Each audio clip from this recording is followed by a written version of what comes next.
I'm Mike Mendoza. I'm the Director of Single Ply Systems at IKO. We're here at Kankakee, Illinois at IKO's manufacturing facility.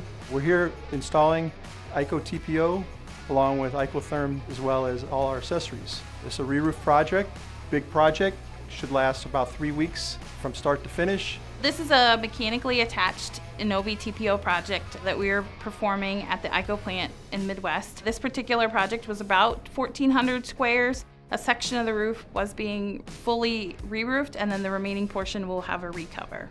This plant is also getting solar installed on top of it. And one of the components that you have to make sure when you're looking at installing solar, especially on a manufacturing plant, and you're in an area where there's not a lot of protection from environmental elements as well as the sun, is we had to pick a white roof so it would reduce the amount of energy consumption in that roofing system to decrease the amount of risk or any potential issues with the solar. So that was one of the main reasons. Also, the other is obviously having a white TPO roof will enhance the energy efficiency of the roofing system.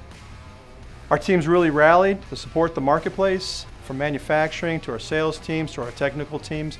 We really all came together in order to make it happen.